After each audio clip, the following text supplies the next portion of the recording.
தேவனுடைய பரிசுத்த நாமத்திற்கு ஸ்தோத்திரம் உண்டாவதாக. परमेश्वर के पवित्र नाम की महिमा हो. தேவனாய கர்த்தர் கடந்த சில நாட்களெல்லாம் கண்மணி போல் நம்மை பாதுகாத்து இந்த பரிசுத்த நாளிலே மிகுந்த மனமகிழ்ச்சியோடு கூட கடந்து வந்து ஆண்டவருக்கு ஆராதனை செய்ய அருமை ஆண்டவர் இரக்கம் செய்தபடியால் தேவனுக்கு ஸ்தோத்திரம் செலுத்துவோமாக. इस शुभ पवित्र रविवार के दिन परमेश्वर की उपस्थिति में बड़े आनंद के साथ आकर उनकी आराधना करने प्रभु हमें अनुग्रह किया, इसलिए हम परमेश्वर को अधिक अधिक धन्यवाद करेंगे. பரிசுத்த நாள் என்றாலே நமக்கு ஒரு மகிழ்ச்சிகரமான நாளை அது காணப்படுகிறது. पवित्र दिन का मतलब भी हमें बहुत ही एक आनंद मिलता है. அதில் தேவனாய கர்த்தர் நம்மை சந்திக்கிற நாளாய் காணப்படுகிறது. उस दिन परमेश्वर हमसे मुलाकात करने का एक दिन होता है. தேவன் நமக்கு செய்த நன்மைகள் எல்லாம் நினைவுகூர்ந்து நாம் அவருக்கு நன்றி எடுக்கிற நாளாய் அது காணப்படுகிறது. परमेश्वर ने हमें जो भी भलाई किया है उस भलाई को स्मरण करने का एक दिन बना है. எசேக்கியேல் 20 அதிகாரம் 12 வசனத்திலே சொன்ன பிரகாரமாய் जिस प्रकार एजेकियल 20:12 में कहा है, ஏன் பரிசுத்த நாளை நாம் பரிசுத்தமாய் ஆசரிக்க வேண்டும்? क्यों पवित्र दिन को पवित्र दिन हम उसे मनाना है? கண்டிப்பாக ஏன் ஆலயத்துக்கு கடந்து வந்து அவரை தொழுது கொள்ள வேண்டும்? क्यों जरूरी उनके भवन में हम आना है? தேவனுடைய ஜனங்கள் இதை அறிந்து கொள்ள வேண்டும். परमेश्वर के जनता आप इसे समझना चाहिए.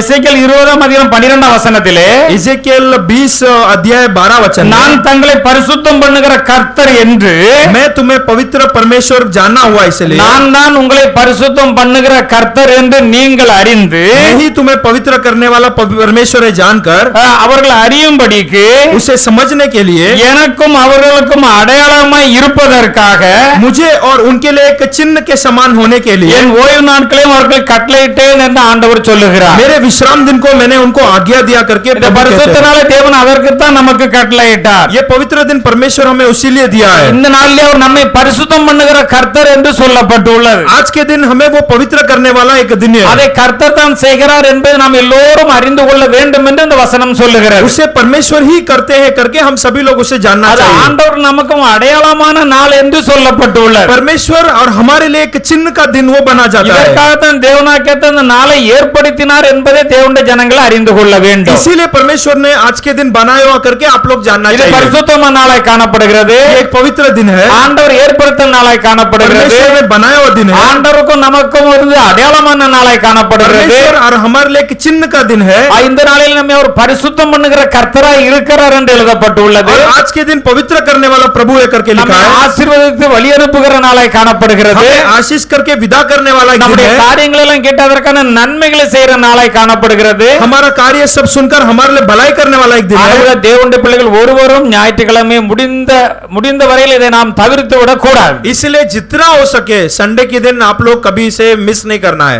எப்படியாகிலும் தேவனுடைய ஆலயத்துக்கு கடந்து வந்து ஆண்டவரை தொழுது கொள்ள வேண்டும். कैसे भी हो प्रभु के भवन में आकर प्रभु का आराधना जरूरी आप लोग करना चाहिए. இதில் தேவனாகிய மிகவும் விருப்பம் உள்ளவராய் இருக்கிறார். परमेश्वर इसे चाहते हैं. நம்மை ஆசீர்வதிப்பதற்காகவே இந்த நாளை ஏற்படுத்தியிருக்கிறார். हमें आशीष करने के लिए इस दिन को प्रभु ने बनाया நமக்கு है. நன்மை செய்வதற்காகவே இந்த நாளை ஏற்படுத்தியிருக்கிறார். हमें भलाई करने के लिए आज के दिन प्रभु ने बनाया है. ஆனபடியால் நாம் ஆசீர்வதிக்கப்பட்ட ஜனங்கள். इसलिए हम आशीषित लोग हैं. இந்த ஆசீர்வாதத்தை ஒருபோதும் இழந்து போய்விடக் கூடாது. इस आशीष को आप लोग कभी खोना नहीं चाहिए. தேவனுடைய பிள்ளைகள் யாவரும் கவனமா இருந்து பரிசுத்த நாளிலே சரியாக தேவனுடைய ஆலயத்தில் கடந்து வந்து அவரை தொழுது கொள்ளுவோம். इसलिए प्रभु के जनता आप लोग संडे के दिन बराबर प्रभु के भवन में आ जाइए. தேவனுடைய பரிசுத்த நாமத்திற்கு ஸ்தோத்திரம் உண்டாவதாக. प्रभु की महिमा हो. இப்பொழுது தேவனாகிய கொடுக்கிற வேத வாக்கியங்கள் சன்னிதானத்திலே தியானிப்போமாக. हम प्रभु के वचन को ध्यान करें. சங்கீதம் 29 அதிகாரம் முதலாம் இரண்டாம் வசனங்களை யாராவது எழுந்து நின்று சத்தமாக வாசிக்கலாம். भजन संगीता अध्याय 29 उसकी पहला और दूसरा वचन. சங்கீதம் 29 1 2. भजन संगीता 29 उसका पहला और दूसरा वचन.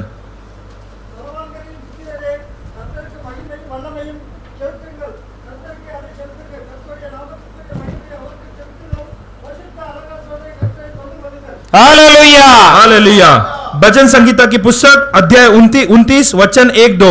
हे परमेश्वर के पुत्रों, यहोवा का गुणागान करो, यहोवा की महिमा और सामर्थ को सहरो, यहोवा की नाम की महिमा करो, पवित्रता से शोभायमान होकर यहोवा को दंडवत करो.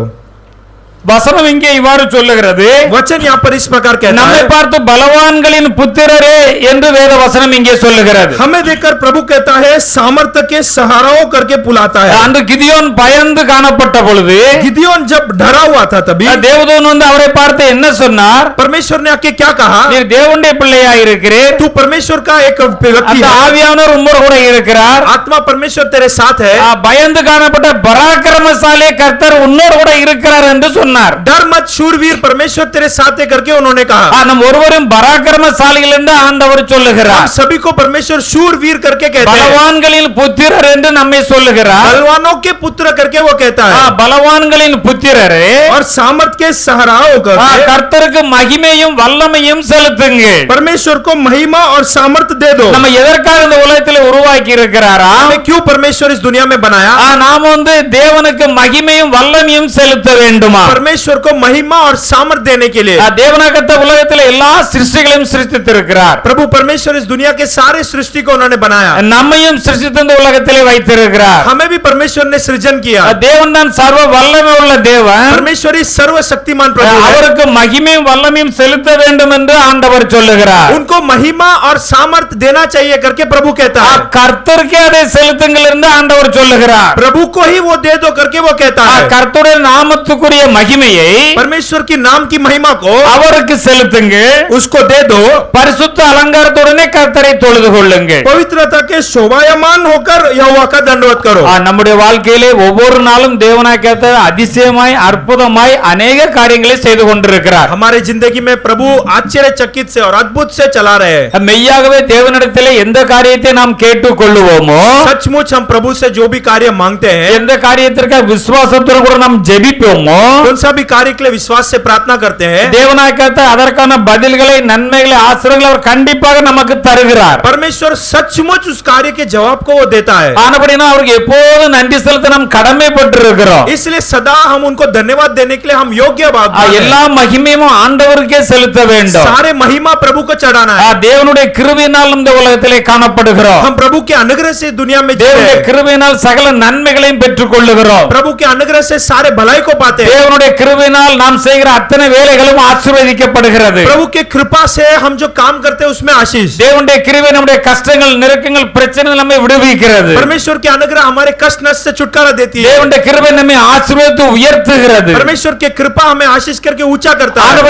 அவரை நாம் எப்பொழுதும் தொழுது கொள்ள கவனமாய் இருக்க வேண்டும். इसलिए उनकी दंडवत करने के लिए जरा सावधान रहना தொழுது चाहिए। கொள்ளுகின்ற பரிசுத்த அலங்காரத்துடனே கர்த்தரை தொழுது கொள்ள வேண்டும். पवित्र सिंगार के साथ परमेश्वर की आराधना करना है। பரிசுத்த அலங்காரத்துடனே என்று எழுதப்பட்டுள்ளது. पवित्र सिंगार करके वचन में लिखा हुआ है। பிதாவை தொழுது கொள்ளுகிற ஆவியோடும் உண்மையோடும் அவரை தொழுது கொள்ள வேண்டும். जो भी पिता की आराधना करते हैं आत्मा से और सच्चाई से करना இந்த चाहिए। உலகத்தில் अनेक மக்கள் தொழுது கொள்கிறார்கள். दुनिया में तो कई सारे लोग आराधना करते எப்படி हैं। எல்லாமோ தொழுது கொள்கிறார்கள். कैसे कैसे आराधना करते हैं। நாம் சத்தியத்தை சரியாக அறிந்திருக்கிறோம். हम सत्य को ठीक से जाने हैं। அப்படி அறிந்திருக்கிற நாம் பயத்தோடும் பக்தியோடும் தேவனுக்கு ஆராதனை செய்ய வேண்டும். ऐसे जाने हुए हम डर के साथ और भक्ति के साथ आराधना करना है। ஆவியோடும் உண்மையோடும் நாம் அவரை தொழுது கொள்ள வேண்டும். आत्मा के साथ और सच्चाई के साथ आराधना करना चाहिए। பரிசுத்தத்தோடு கூட அவரை தொழுது கொள்ள வேண்டும். पवित्रता के साथ भी। நம்முடைய தேவன் பரிசுத்தம் உள்ள தேவன். हमारा प्रभु पवित्र है। நான் பரிசுத்தர் ஆனபடியினால் मैं पवित्र इसीलिए உங்கள் நடக்கைகள் எல்லாவற்றிலும் நீங்கள் பரிசுத்தராய் இருப்பீர்களா என்று ஆண்டவர் சொல்லி இருக்கிறார். तुम्हारे सारे चाल चलवट में तुम पवित्र रहो। எல்லா ஆசீர்வாதங்களும் கண்டிப்பாக நமக்கு வரும். सारा आशीष जरूर हमारे पास எந்த ஆசீர்வாதம் குறைந்து போகவே போகாது. कौन से भी आशीष में कमी कभी नहीं होगी। நாம் செய்ய வேண்டிய ஒரே காரியம் हम एक कार्य करना है। கர்த்தருடைய வசனத்தை கைக்கொண்டு அவருக்கு பிரியமாய் ஜீவிக்க கற்றுக்கொள்ள வேண்டும். प्रभु के वचन को सीखकर उनका प्रिय जीना है। நம்ம अनेक காரியங்களுக்காக தேவனிடத்திலே ஜெபம் பண்ணலாம். कई बातों के लिए प्रार्थना तो करते हैं। எல்லா காரியங்களும் தேவனாகத்தான் நமக்கு செய்து விட மாட்டார். सब बात प्रभु जवाब नहीं देते। இதுல கொஞ்சம் கவனமாக இருக்க வேண்டும். जरा इसमें सावधान रहिए। எந்த காரியம் நமக்கு நன்மையை தரும், कौन से कार्य हमें भलाई देगी, எந்த காரியம் நமக்கு நன்மையை தராது, कौन से कार्य हमें भलाई नहीं நம்ம देगी। ஜெபித்ததிலே எந்த காரியத்தை நமக்கு வாய்க்க செய்ய வேண்டும், प्रार्थना में कौन सा कार्य सफल हुआ, எதை செய்யாமல் இருக்க வேண்டும் ஆண்டவர் அறிவார். कौन सा सफल नहीं होता है वो प्रभु जानता है। நாம் தேவனுடைய பிள்ளைகளாய் இருக்கிறபடினால், हम प्रभु का संतान है इसलिए அவர் நல்லவரும் நன்மை செய்கிறவருமாய் இருக்கிறபடியால், वो भला और भला करते भी रहते हैं। நாம் इसलिए எத்தனை காரியங்களுக்காக ஜெபித்தாலோ, कितना भी कार्य के लिए प्रार्थना करें तो நாம் அறிந்தோ அறியாமலே ஜெபம் பண்ணலாம். हो सके हम जानकर या நம்முடைய अनजान- வேலைகளிலே பலவிதமான காரியங்களுக்காக ஜெபம் பண்ணலாம். हमारा जरूरत के कई कार्य के लिए प्रार्थना, குடும்பத்தில் உள்ள பலவிதமான காரியங்களுக்காக ஜெபம் பண்ணலாம். परिवार की आशीष के लिए हम प्रार्थना, விசுவாசத்துடன் ஜெபம் பண்ண வேண்டியது நம்முடைய கடமை. विश्वास के साथ प्रार्थना करना हमारा फर्ज। நாம் ஆண்டவருடைய பிள்ளைகளாய் இருக்கிறபடினால் हम प्रभु के संतान है इसलिए நிச்சயமாக அவர் நமக்கு நன்மையை தான் செய்வார். जरूर वो केवल भलाई हमारे लिए சில करेंगे। காரியங்கள் உடனே நடந்துவிடும், कुछ कार्य जल्द से होगी, சில காரியங்கள் கொஞ்ச நாட்கள் ஆகலாம், कुछ कार्य में देरी சில होगी, காரியங்கள் இன்னும் கொஞ்ச நாட்கள் கூடலாம். कुछ कार्य में और देरी होगी। அதனால தேவன் உண்மை உள்ளவர். इसलिए प्रभु सच्चा है। அந்தந்த சமயத்தில் என்ன தேவையோ கண்டிப்பாக நமக்கு தருவார்.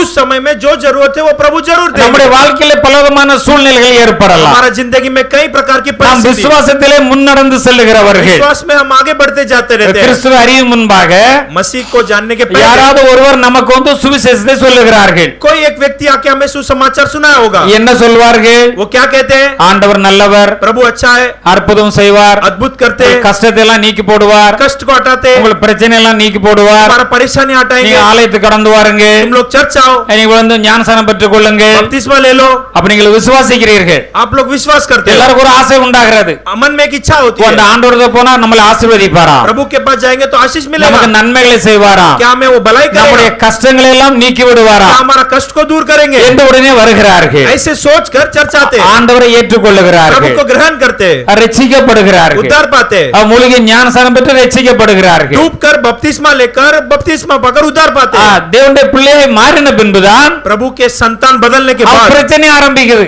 फिर उसके बाद ही परेशानी और शुरू होती है। ஞானஸ்நானம் எடுத்த பிறகுதான் பல சூழ்நிலைகள் உடனடியாக வந்து அட்டாக் பண்ணுகிறது வைத்துக் கொள்ளுங்கள். बपतिस्मा लेने के बाद ही कई प्रकार की कष्ट आती है, मान लो। நம்மை அழைத்தவர் தேவன், हमें बुलाया परमेश्वर, நம்மை ரட்சித்தவர் தேவன். हमें उद्धार किया वो அப்ப प्रभु। ஆபிரகாமின் விசுவாசம் கிறிஸ்து இயேசு மூலம் நமக்கு வந்திருக்கிறது என்று வேதத்திலே சொல்லப்பட்டுள்ளது. इब्राहिम का विश्वास मसीह यीशु के कारण हमारे अंदर भी आया करके वचन बताते हैं। அவரையும் ஆண்டவர் அழைத்தார், इब्राहिम को भी परमेश्वर ने बुलाया, திடீரென்று அழைத்தார். வீட்டை எல்லாரும் சொந்த எல்லாம் விட்டு புறப்பட்டு வா, நான் சொல்லுற இடத்துக்கு போ என்று சொன்னார். तू तेरा घर बकरी गाय बैल सब कुछ छोड़कर मैं जिधर बताता हूं उधर जाकर के प्रभु ने बुलाया। திடீர்னு ஆண்டவர் சொல்லிவிட்டார், अचानक प्रभु कह दिया, உன்னை நிறைய ஆசீர்வதிப்பேன், तुझे आशीष करूंगा, உன் மூலம் நிறைய சந்ததிகள் உண்டாகும், तेरे से बहुत जाति நீ निकलेगी, ஆசீர்வதிக்கப்பட்டிருப்பாய். तू आशीषित रहेगा। சந்தோஷமா இருக்குமா இருக்காதா? खुशी रहेगा कि नहीं? போயிட்டார். चले गया। போன பிறகுதான் அதுக்கு பிறகுதான் ரெண்டாவது அவருக்கு டெஸ்ட் வருது. अभी जब दूसरा जाता है तभी उसको कष्ट ஆண்டவர் आती है। சொன்னதெல்லாம் கேட்டு வந்து விட்டேனே, प्रभु ने जो भी कहा बोलकर आ அந்த गया। தேசத்துல போய் என்று சொன்னார். प्रभु ने कहा उस देश में அங்கே जा, கொடிய பஞ்சம் வந்து விட்டது. उस देश में बड़ा अकाल।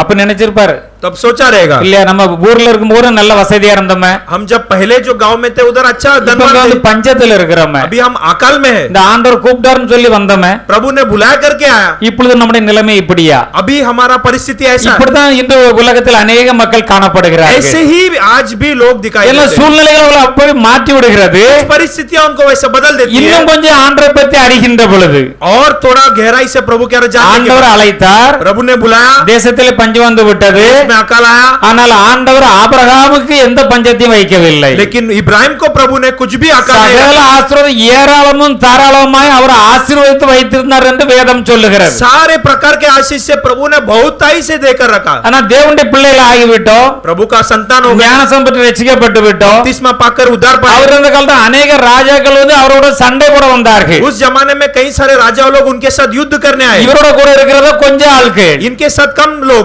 இவர் கூட இருக்க வேலை ஆட்களை வச்சு அப்படி பெரிய ராஜாவுடைய கூட்டத்தை முறியடித்தார். इनके पास जो काम करने वाले लोग हैं उनको रखकर राजा के झुंड को मारा। காரணம் என்ன?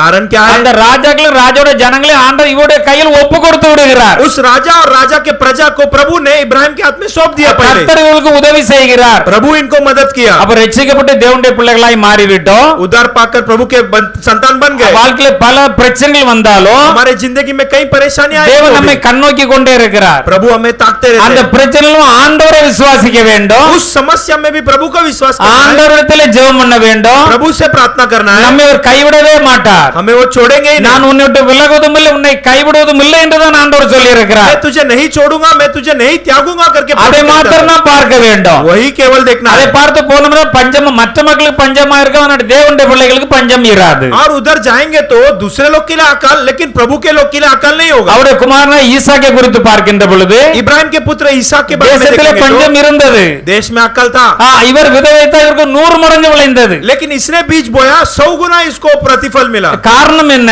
कारण क्या है? தேவன் அவரை ஆசீர்வதித்தபடினால் 100 மடங்கு வந்தது. प्रभु ने आशीष किया, इसके लिए 100 गुना हुआ। அப்ப தேவனுடைய பிள்ளைகள் நன்றாக அறிந்து கொள்ள வேண்டும். प्रभु के लोग आप लोग ठीक से जान लो, நம்மை ஆண்டவர் ரட்சித்து விட்டார். हमें प्रभु ने उद्धार किया, நம்முடைய பிள்ளைகளாய் மாறி மாறிவிட்டோம். हम उनके संतान, நம்முடைய வாழ்க்கையில் பலவிதமான பிரச்சனைகளை சாத்தான் கூட கொண்டு வரலாம். हमारी जिंदगी में कई प्रकार के समस्या शैतान लेकर आएगा. நிச்சயமாக தேவன் நம்மை கைவிடவே மாட்டார். सचमुच प्रभु छोड़ेंगे नहीं. கடைசியில் நம்மை ஆசீர்வதித்து தான் அவர் உயர்த்துவார். आखिर में आशीष कर कर ही ऊंचा நாம் करेंगे. விசுவாசத்திலிருந்து கொஞ்சம் கூட அசைய கூடாது. विश्वास में थोड़ा भी फिसलना नहीं. ஆண்டவர் மேல் வைக்கிற விசுவாசத்தில் ஸ்திரமாய் காணப்பட்டால் प्रभु के विश्वास में स्ट्रांग रहेंगे तो நம்முடைய கையின் பிரயாசங்களை தேவனாய் கர்த்தர் 100 மடங்காய் ஆசீர்வதிப்பார். हमारे हाथों के प्रयास को प्रभु 100 गुना आशीष करेंगे. 100 மடங்காய் ஆசீர்வதிக்கும்போது ஏராளமான ஆசீர்வாதங்கள் நமக்கு தேவைக்கு அதிகமாய் அங்கே வந்துவிடும் பாருங்க. 100 गुना आशीष मतलब जितना आशीष हमें चाहिए उससे இதை ज्यादा தேவனுடைய होता है. பிள்ளைகள் நன்றாக புரிந்து கொள்ள வேண்டும். इसे प्रभु के संतान ठीक से समझ लो. अनेक காரியத்திலே ஜெபம் பண்ணி இருப்பீர்கள். आप लोग कई बात में प्रार्थना किए होंगे, अनेक நன்மைகளை பெற்றிருப்பீர்கள். कई भलाई पाए होंगे, வல்லமையான சாட்சிகளும் கொடுத்திருப்பீர்கள். सामर्थ्य गवाही भी दिए होंगे. ஆனால் வாழ்க்கையிலே போகின்ற பொழுது நாம் எதிர்பாராத விதமான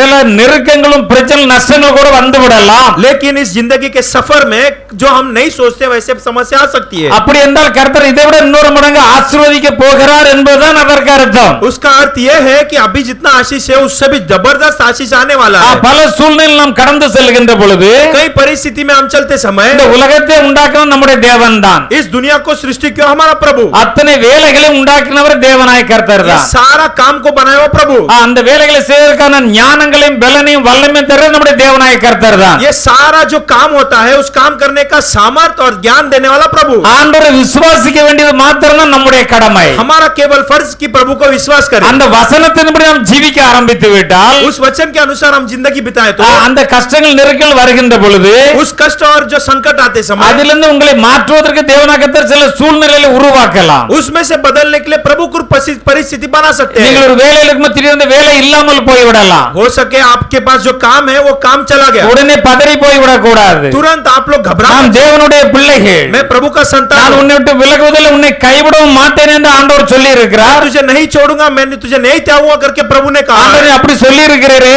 हाय प्रभु आपने ऐसा कहा. நான் உம்மை விசுவாசிக்கிறேன். मैं तुझे विश्वास करता அதை हूं. விட பெரிய வேலையை தாரும். उससे भी बड़ा काम दीजिए. விசுவாச ஜெபித்தோமானால் विश्वास से प्रार्थना करेंगे तो நிச்சயமா அதை விட பெரிய வேலையை தருவார். निश्चय उससे भी बड़ा आशीष அதை விட பெரிய देंगे. சம்பளத்தை தருவார். उससे भी बड़ा அதை तनख्वाह, விட பெரிய ஆசீர்வாதங்கள் நமக்கு தருவார். उससे भी बड़ा आशीष देंगे. ஏன்னா ஒரு காரியத்திலிருந்து இன்னொரு காரியத்துக்கு உயர்த்துகின்ற பொழுது சில சூழ்நிலை வழியாக தான் உயர்த்த முடியும். एक कार्य से दूसरा कार्य जाते समय थोड़ा परिस्थिति से ही வருகிற गुजरना சின்ன சின்ன பிரச்சனை பார்த்து யாரும் பயந்து விடக்கூடாது. आने वाला छोटा छोटा प्रॉब्लम देखकर डरो मत. யோசேப்புக்கு ஆண்டவர் தரிசனங்களை கொடுத்திருந்தார். यूसुफ को प्रभु ने दर्शन दिखाया था, ஆனால் நடந்தது அதற்கு மாறாக நடந்து கொண்டிருந்தது. लेकिन जो कार्य हो रही थी उसके विरोध हो रही थी. தண்ணியில குழியில தூக்கி போட்டார்கள். जो पानी नहीं है उस कुआं में डाल 20 வெள்ளி காசுக்கு அடிமை விற்று போட்டார்கள். 20 जो सिक्का जो चांदी का सिक्का के लिए बेच அங்கே दिया போத்திபார் வீட்டிலே பிரச்சனை வந்து சிறைச்சாலை அடைத்தார்கள். और पोतीबार राजा के घर में जेल में डाल दिया. ஆனால் அவர் தேவனுக்கு பிரியமாக இருந்தார். लेकिन वो प्रभु का प्रिय था. தேவன் என்ன செய்ய போகிறார் என்பதை கவனித்துக் கொண்டிருந்தார். प्रभु क्या करने वाले गौर रखा தேவன் था. எனக்கு தரிசனத்தை கொடுத்து விட்டார். प्रभु ने दर्शन तो दे दिया. அவர் உண்மையான தேவன். वो सच्चा प्रभु है. அவர் நிச்சயமாக எனக்கு செய்வார் वो निश्चय मेरे लिए करेगा. என்று காத்திருந்தார் பாருங்க. ऐसे वो संभाल कर அவர் வாயிலிருந்து எந்த வார்த்தையும் தேவனுக்கு விரோதமாக வரவே இல்லை. उसके मुंह में कौन सा भी गलत शब्द नहीं प्रवेश हुआ. கர்த்தர் என்னை இப்படி கைவிட்டு விட்டாரோ, क्या प्रभु ने मुझे छोड़ दिया, எனக்கு நன்மை செய்யாமல் போய் விட்டாரே, प्रभु ने मुझे भलाई नहीं நான் किया, கர்த்தரை தேடினேனே मैं प्रभु को कितना ढूंढा, என்றெல்லாம் நாம் சொல்லவே கூடாது. ऐसे आप लोग कभी मत बोलो. தேவன் நம்ம மீது மிகுந்த கரிசனையா இருக்கிறார். प्रभु हमारे पर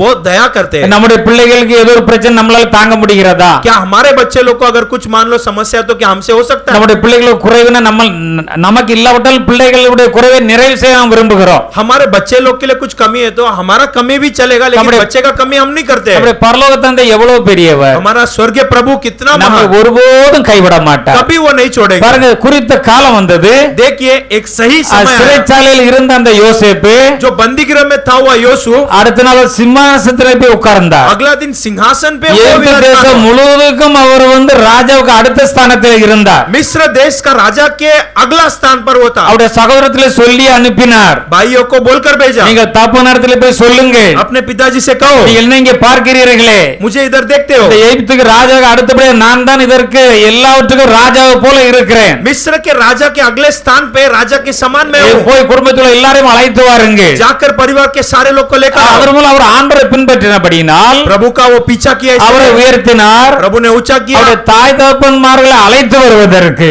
माता पिता को बुलावट देने की. இங்க இருந்து எத்தனை ஏராளமான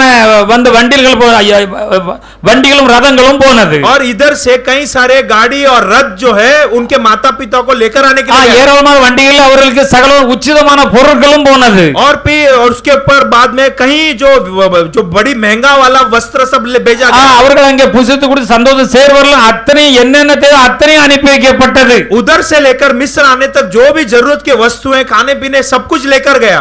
அப்ப ஆண்டவர் நம்மளை கைவிடுவாரா? तो क्या प्रभु हमें छोड़ेंगे? கைவிடுவாரா அல்ல விட்டுட்டாரா? क्या छोड़ दिए? நிச்சயமா விட மாட்டார். जरूर नहीं छोड़ेंगे।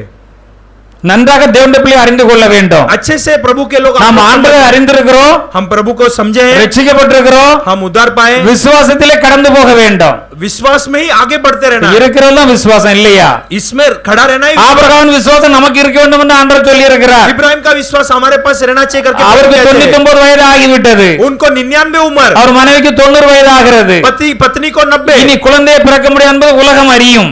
दुनिया जानती है कि अभी बच्चा होना इम्पॉसिबल। இல்லாதிலிருந்து இருக்கிறதை உண்டாக்குகிற தேவன் जो नहीं है उसमें से बनाने वाला प्रभु। உலகமே முடியாது என்று சொன்னாலும் ये दुनिया भी नहीं हो सकता बोला நீ தேவனுடைய பிள்ளையா இருக்கிறபடியினால் तू प्रभु का संतान है, அதை நான் உனக்கு முடியும் என்று ஆக்குவேன் என்று அவர்களுக்கு குழந்தையை கொடுத்தார். उसे मैं हाँ करके करूंगा करके एक संतान दी। ஹalleluya हालेलुया। அதை அவர்கள் விசுவாசித்தார்கள். उसे वो दोनों विश्वास அதை किए, விசுவாசித்தார்கள். उसे विश्वास அதை किए, தேவன் நீதியாக எண்ணினார். उसे प्रभु धार्मिक करके समझा, பிள்ளை கொடுத்தாகி விட்டது.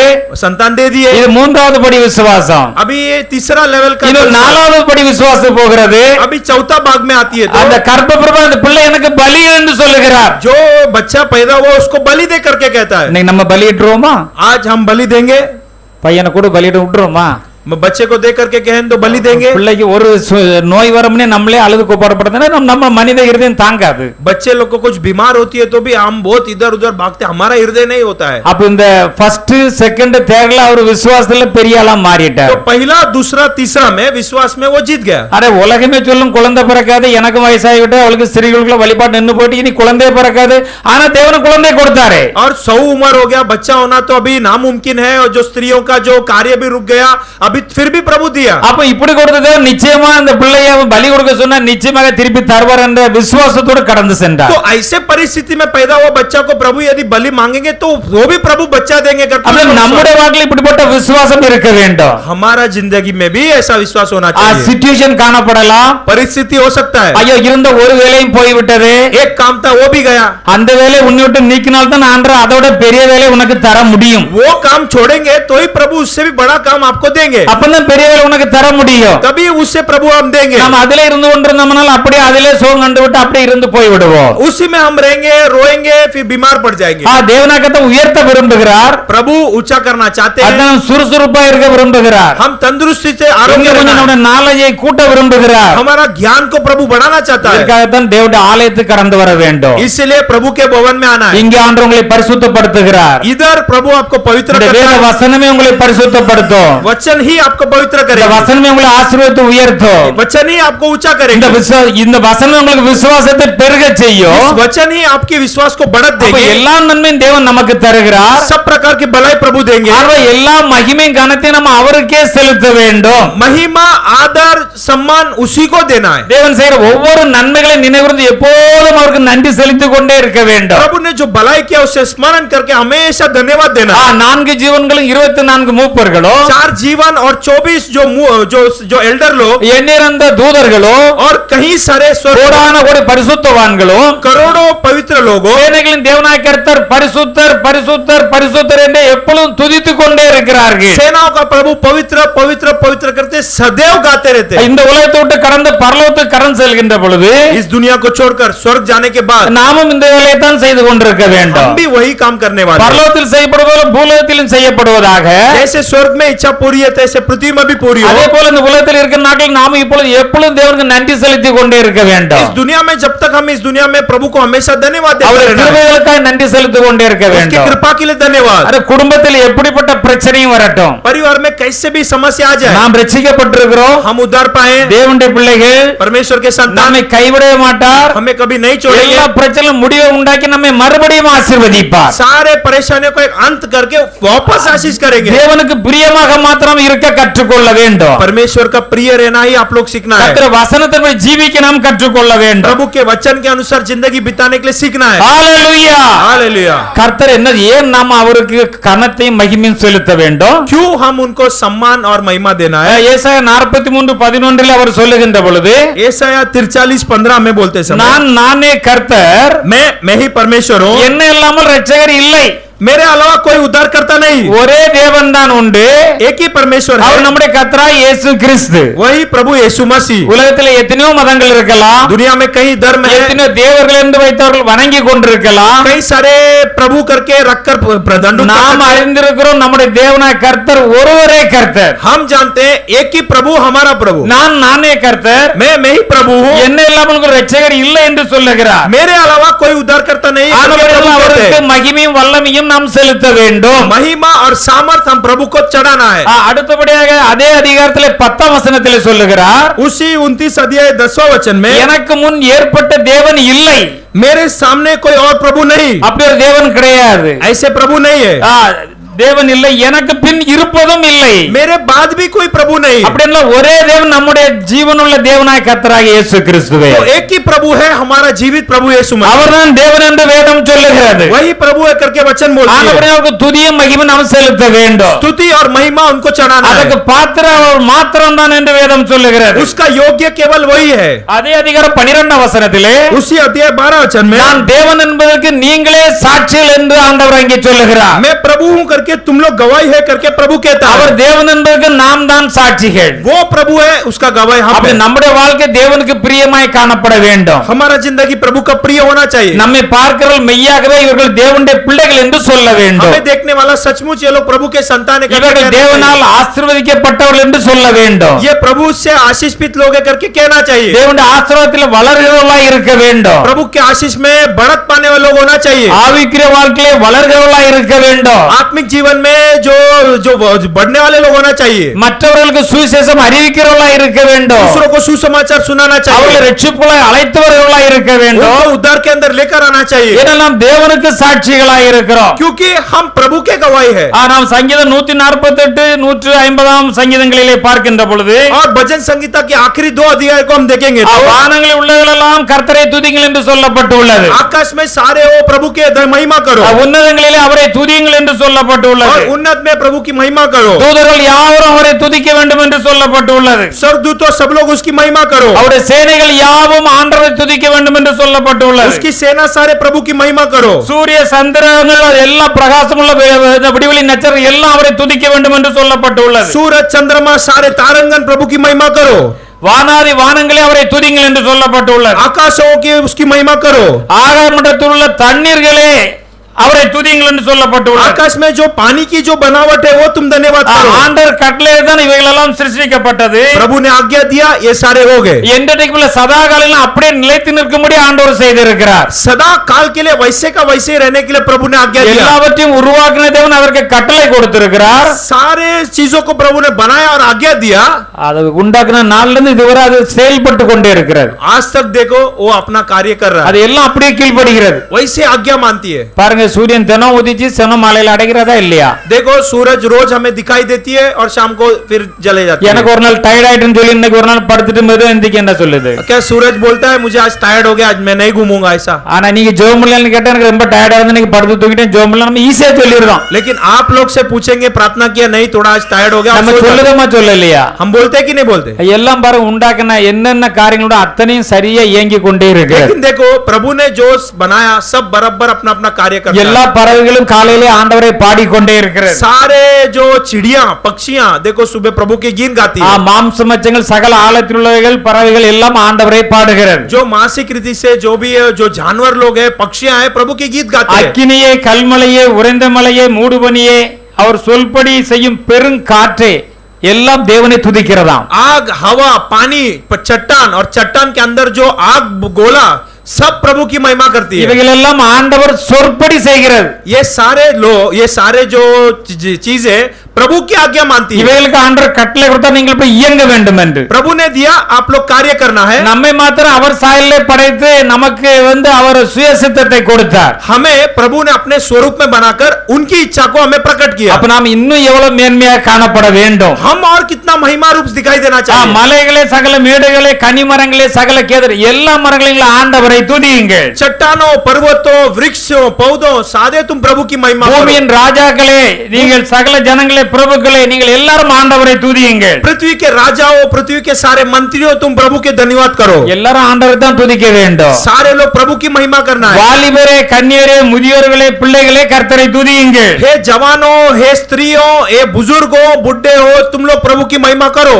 அவர் நம்மை ஆசீர்வதிக்கிற தேவனாய் वो இருக்கிறார். हमें आशीष करने वाला நம்ம प्रभु है। ஆண்டவரை ஒவ்வொரு காரியத்தையும் துதித்து கொண்டே இருந்தால் போதும் வெற்றி உண்டாகும். प्रभु के हर एक बात में स्तुति करते रहो, जीत होगी। 2 நாளாகமத்தில் 20 அதிகாரத்தில் நமக்கு அந்த சம்பவம் நன்றாக தெரியும். दूसरा इतिहास के जो संभव नाम सारे लोग जानते हैं। 3 ராஜாக்கள் சேர்ந்து சண்டைக்கு வந்தார்கள். 3 राजाओं एक राजा के विरोध में आ गए। அங்கே யோசபாத் எல்லாரும் நிறுத்தி முதலாவது என்ன செய்தார்? यहोशापात राजा ने सबसे पहला क्या किया? ஆண்டவரை துதிக்கிறதுக்கான ஒரு குரூப் ஏற்படுத்தி அவர்கள் ஆண்டவரை துதித்தார். கர்த்தர் நல்லவர், ஒரு கிருபை என்றும் உள்ளது என்று சொல்லித்தான் துதித்தார்கள். प्रभु को स्तुति गान गाने के लिए एक झुंड को तैयार करके, प्रभु भला है उसकी करुणा सदा की है करके एक झुंड को तैयार किया। எதிராளி பார்த்து சிரித்திருப்பான். दुश्मन देख के पहला आशा होगा। சண்டைக்கு வந்து ஆயுதத்தோட சண்டைக்கு வருவாள் என்று சொன்னால் இவர்கள் வந்து கைத்தட்டி பாடி துதித்துக் கொண்டிருக்கிறார்கள். हम तो यहाँ पर युद्ध करने के लिए आए, ये लोग क्या गाना गा रहे हैं? கர்த்தர் நல்லவர், அவர் கிருபை என்றும் உள்ளது என்று துதித்தார்கள். प्रभु भला है उसकी करुणा सदा की है करके गीत गाए। ஆண்டவர் என்ன செய்தார்? प्रभु ने क्या किया? யுத்தத்துக்கு வந்த 3 ராஜாக்களையும் ஒருவர் பார்க்கும்போது அவர்களுக்குள்ள விரோதிகளாக காணப்பட்டு ஒருவர் வெட்டி அவ்வளவு அப்படியே மாண்டு जो போனார்கள். 3 राजाओं, 3 देश के राजा आए थे, वे लोग एक दूसरे को देखे, एक दूसरे को मार के वे लोग सारे लोग मर गए। இவர்கள் யுத்தம் பண்ணவில்லை. ये लोग गीत गाए। யுத்தம் கர்த்தருடையது. युद्ध प्रभु का है। அப்ப நமக்காக எல்லாவற்றையும் நம்முடைய தேவனாய் கர்த்தர் செய்கிறார். हमारे लिए सारी चीज प्रभु परमेश्वर करते இந்த हैं। வசனத்தின்படி ஜீவிக்க வேண்டியது மாத்திரம் நம்முடைய கடமை. इस वचन के अनुसार जीना हमारा फर्ज। அவருடைய பரிசுத்த ஸ்தலத்திலே அவரை துதியுங்கள். उसके पवित्र स्थल पे उसके அவருடைய வல்லமை விளங்கும் ஆகாய மண்டலத்தை பார்த்து அவரை துதியுங்கள். उसकी सामर्थ्य आकाश को देखकर प्रभु की महिमा करो। ஒண்ணு பார்த்தால் நம்ம ஆண்டவரை துதிக்க முடியும். ये एक एक चीज को देखेंगे तो हम प्रभु की महिमा कर सकते हैं। எவ்வளவு அற்புதமாய் அதிசயமாய் நம்முடைய ஆண்டவர் படைத்திருக்கிறார். कितना அதிசय और अद्भुत रूप से प्रभु ने எவ்வளவு வல்லமுள்ள கிரியைகளை அவர் செய்திருக்கிறார். कितना सामर्थ्य क्रिया प्रभु ने किया அவருடைய है। மாட்சி மிகுந்த மகத்துவத்திற்காக அவரை நாம் துதிக்க வேண்டும். उसकी धन्यवादी की महिमा के लिए हम उनको महिमा करना எக்கால है துணியோடு அவரை துதிக்க வேண்டும். और बड़ा वाणी से उसकी महिमा करना है। வீணையோடு சுரமண்டலத்தோடு கைத்தாளங்களோடு அவரை நாம் துதிக்க வேண்டும். और जो भांज बजाते और वीणा बजाते और ताली बजाते उसकी महिमा करना தம்பரோடும் है। நடனத்தோடும் யாழோடும் தீங்களோடும் அவரை நாம் துதிக்க வேண்டும். और जो ढोल होता है और टैम्बरिन होता है और जो गाल होता है, ये सारे चीजों से उसकी महिमा करना है। ஓசை உள்ள கைத்தாளங்களும் பேரோசை உள்ள கைத்தாளம், ஓசை உள்ள கைத்தாளம் பேரோசை உள்ள கைத்தாளத்தோடு அவரை துதிக்கணுமா? और जो आवाज की तालियां और ज्यादा आवाज की तालियां से उसकी महिमा करना है। இங்க நம்ம திடீர்னு பாட்டுல கைத்தட்டி பாட்டு படிங்கன்னு சொல்லுறோம் இல்லையா? हम इधर बोलते हैं कि जरा ताली बजा के गाना गाओ। திருப்பி திருப்பி சொல்ல நமக்கே ஒரு மாதிரி இருக்குது. बार बार बोलने के लिए मुझे ही थोड़ा अच्छा नहीं लगता है। கையை நல்லா ஓங்கி தட்டி பாட்டு படிக்கிறது நமக்கு உடம்புக்கு நல்லது. அது ஒரு பெரிய சக்தியை உடம்புல हम உருவாக்குகிறது. अगर जो जोर से ताली बजाएंगे तो हाथ के लिए भी अच्छा है, शरीर में एक अलग पावर भी आता है। அதோட கூட ஆண்டவரை மகிமைப்படுத்துகிறோம். उसके साथ प्रभु की भी महिमा करते हैं। கையை வச்சுட்டு இப்படியே தடவிட்டே இருப்பாங்க. ஒரு சொறி எடுத்த மாதிரி இப்படி தடவிட்டே இருப்பாங்க. என்ன சொல்றது? कुछ लोग ताली बजाते हैं, ऐसा हाथ को सिर्फ घिसते हैं, ऐसा खुजाते रहते हैं। அப்படி எல்லாம் அருமையானவர்களே, ऐसा नहीं प्रिय, நம்ம ஆவியில் நிரம்பி கைத்தட்டி பாட வேண்டும். आत्मा में भरकर ताली बजाकर அந்த गीत गाना है। பாட்டிலே ஆண்டவரோடு ஒன்றரை கலந்து விட வேண்டும். उस गाना गाते समय प्रभु के साथ मिल जाना है। இதற்கெல்லாம் நம்முடைய தேவனாகிய கர்த்தர் பாத்திரராய் இருக்கிறபடியால் क्योंकि ये सारे बात के लिए प्रभु योग्य है, इसलिए நாம் அவரை துதிக்க வேண்டும். हम उसकी स्तुति करना है। கர்த்தர் பெரியவரும் மிகவும் துதிக்கப்படத்தக்கவருமாய் இருக்கிறார். प्रभु महान है और स्तुति की योग्य है। 1 நாளாகமம் 16 அதிகாரத்தில் இவைகள் எழுதப்பட்டுள்ளது. ये सारे बात पहला इतिहास 14 अध्याय में लिखा है।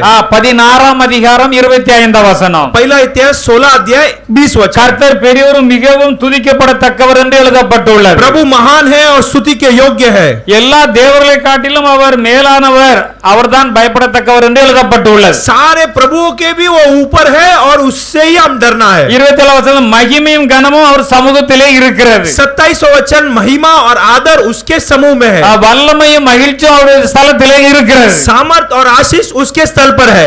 கர்த்தருக்கு அவருடைய நாமத்துக்குரிய மகிமை செலுத்துங்கள் என்றுதான் சொல்லப்பட்டுள்ளது. प्रभु उसका नाम की महिमा को चढ़ाओ।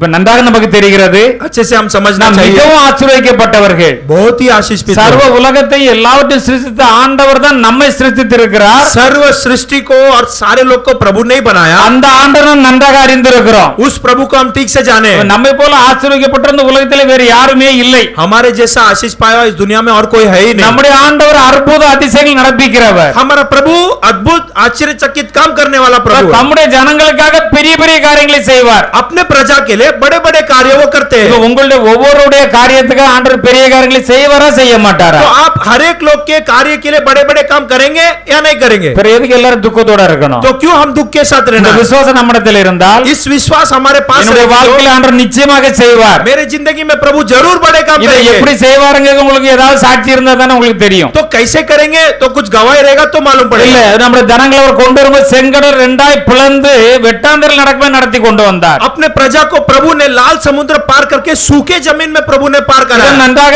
இதுக்கு முன்னால எத்தனை முறை கேள்விப்பட்டிருக்கிறோம் ये हम कितने बार सुने। அப்ப நமக்காக எவ்வளவு பெரிய பிரச்சனை தேவதை உடைத்து தகர்த்து நம்மை நடத்தி செல்லுவார் तो हमारे जिंदगी में भी कितना बड़ा परेशानी आएगा तो उसे तोड़कर फाड़कर उसके बीच से चलाएंगे। அங்கே குடிக்க போன அந்த தண்ணீரை அது கசப்பாக காணப்பட்டது एक स्थल पहुंचे पानी नहीं क्योंकि कड़वा। ஆண்டவர் அதை மதுரமாக மாற்றி கொடுத்தார் प्रभु उस कड़वे को मिठास में बदल दिया। அவர் வனாந்தரத்தில் நடந்து போனார்கள் जंगल में चलते गए, வெயில் அவர்களை தாக்கி கூட கூடாது மேகத்தை அனுப்பி அவர்களை கூலாக ஏசியில போற மாதிரி நடக்க வைத்தார் धूप से गर्मी होना नहीं चाहिए करके प्रभु ने बादल भेजा ताकि थोड़ा ठंडा हो जाए।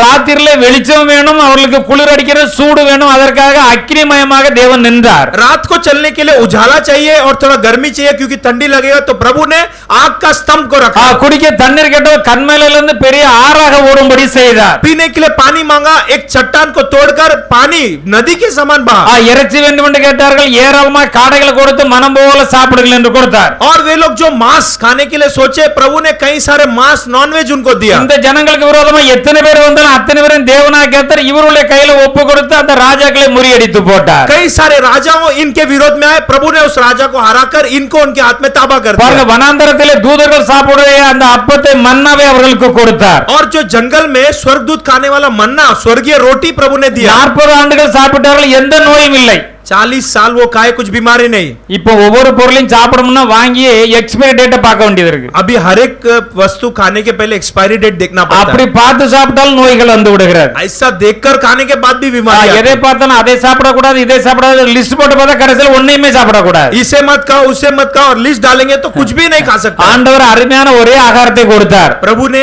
एक सुंदर आहार, एक ही தேனிட்ட பணியாரம் போல இருக்குமாம் அது वो ऐसा था कि जो मद से बना हुआ छोटा रोटी के टुकड़ा के समान। இப்ப பாக்க வாங்கி கசப்பா சாப்பிட வேண்டிய சூழ்நிலை வருது आज बॉटल लेके कड़वा खाना पड़ रहा है। அன்று பாருங்க அருமையான ஆகாரத்தை கொடுத்தார் उस दिन देखो सुंदर आहार 40 வருஷம் சாப்பிட்டார்கள் 40 साल खाए, ஒரு நோயும் வரவில்லை एक बीमारी नहीं आया। ஏசிலே போயிருந்திருக்கிறார்கள் एसी में चलते थे दोपहर போட்ட को, வஸ்திரம் பழமையாய் போகவில்லை और जो कपड़े पुराना नहीं हुआ। 40 வருஷம் போட்ட செருப்பும் பழமையாய் போகவில்லை 40 साल पहना हुआ जो नीचे जो पहनते हैं हम जो चप्पल वो भी खराब नहीं हुआ। கொஞ்சம் யோசித்து பாருங்க जरा सोच कर देखिए எவ்வளவு அற்புதமான தேவன் कितना अद्भुत प्रभु, எவ்வளவு அதிசயங்களை நடப்பிக்கிற தேவன் कितना आश्चर्यचकित அந்த करने वाला தேவனை प्रभु। தான் நாம் இப்பொழுது வணங்குகிறோம் उस परमेश्वर को आज भी हम दंडवत करते हैं। நம்முடைய வாழ்க்கை அவர் மலரச் செய்ய முடியும் हमारा जिंदगी में भी वो खूबसूरत कर सकता நம்மை है, ஆசீர்வதித்து உயர்த்த முடியும் हमें आशीष करके बढ़ा सकता है। அவர் சிறியவனை புழுதியிலிருந்து தூக்கி விடுகிறார் वो छोटे को जो कचरे से ऊपर करता है எளியவனை குப்பையிலிருந்து உயர்த்துகிறார் और नीचे दिखाने वाले को जो कचरा அப்ப से ऊपर करता है, சாதாரணமா இருக்க நம்ம எல்லாம் அவர் எப்படி என்ன செய்வாரா वो क्या करेंगे? हमें பெரிய பெரிய அதிகாரிகளை கொண்டு போவாராம் बड़े बड़े अधिकारियों के सामने लेकर இதை जाएगा। யார் விசுவாசிக்கிறோ அவர்கள் தான் அதிகாரிகளாக மாற முடியும் जो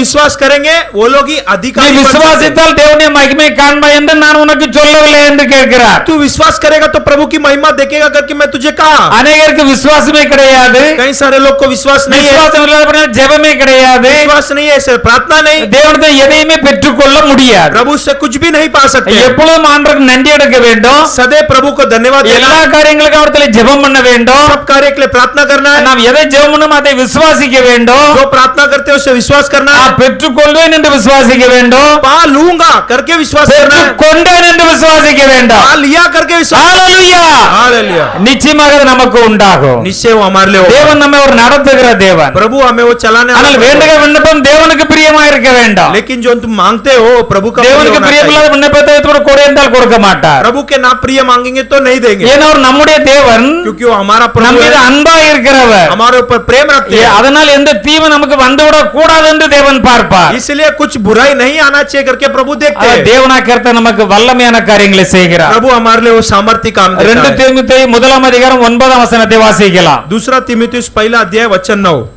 அவர் நம்முடைய கிரியைகளின்படி நம்மை ரட்சிக்காமல் தம்முடைய தீர்மானத்தின்படியும் ஆதிகாலம் முதல் கிறிஸ்து இயேசுவுக்குள் நமக்கு அருளப்பட்ட கிருபையின்படியும் நம்மை ரட்சித்து பரிசுத்த அழைப்பினால் அழைத்தார்.